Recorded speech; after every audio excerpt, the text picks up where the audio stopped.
My pranams to all Atma Jyotis, divine light of the self. Today let us contemplate on the process of the self-inquiry or Atma Vichara.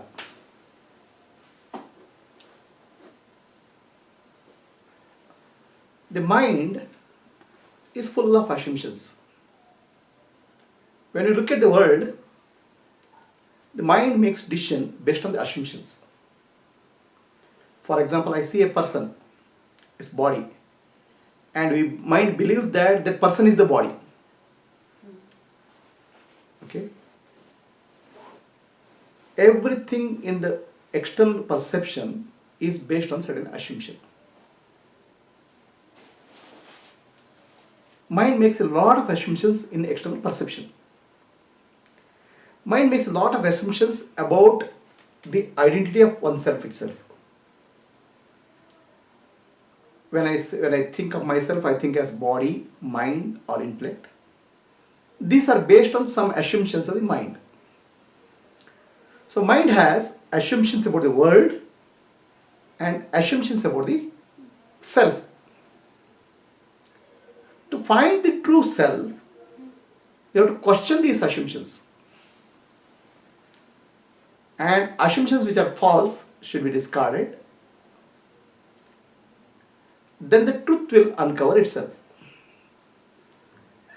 The process for this begins by the teaching of the master, realized master, Sadguru.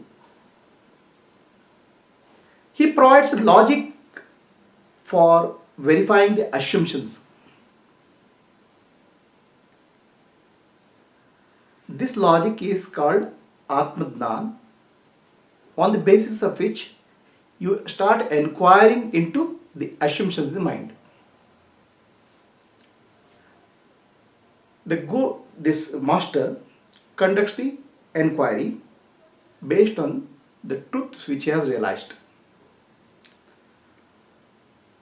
So suddenly that will uncover some of the assumptions in your mind.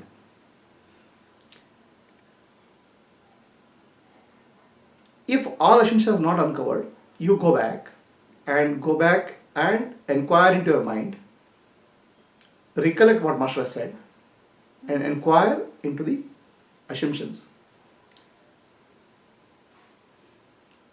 Then what happens? Those assumptions will start getting dropped. The assumptions are there, deep rooted in the form of impressions.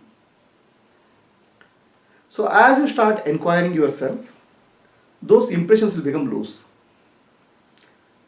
Assumptions and impressions start going out.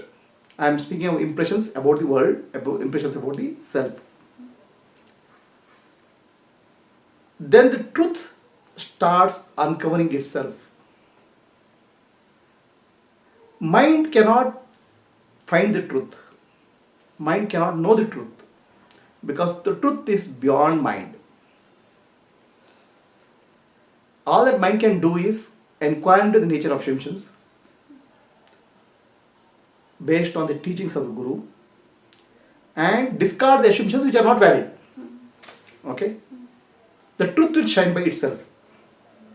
Sun doesn't require any shining. The clouds move, the sun shines by itself. Similarly, the assumption in the mind moves.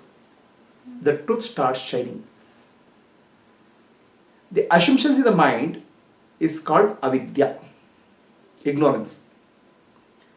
The shining of the truth is called vidya.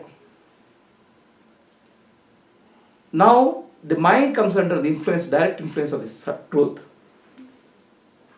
From avidya vritti, or thoughts based on the ignorance, thoughts based on the truth starts coming up.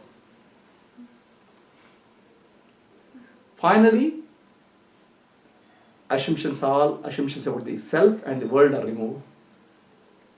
The mind shines in the light of the truth. Let me clarify this based on simple teaching which I given earlier. Okay. I told how the dream state denies your assumption about the waking state. In dream state, you have taken up another body. So which dream state is telling you that your waking state body is not real. But dream state, the mental world, you see the mental world. You experience the mental body. In deep sleep state, that mental body also disappears. The deep sleep state is telling you that you are not the mind also. But in deep sleep state, you are at rest and with peace yourself. So your nature is peace and your nature is peace. So this is the experience of deep sleep. Deep sleep is in your nature. So with this simple logic, I have already told you that you are not the body, you are not the mind, you are not the intellect. Okay, this is what is teaching of Guru. Now you have to go back in your mind and question any assumptions which are blocking this realization. Then the truth shines itself. This is called self-realization. Atma Jnana. Atma Vichara is a logic of teaching by Guru. This is a higher logic, not the lower logic. Higher logic means a logic designed for uncovering the assumptions. Logic designed for not for teaching something. Logic is logic for uncovering the assumptions. That higher logic will help you to discover the untruth, discard the untruth, and get established in the truth. Truth is already there. Is it clear?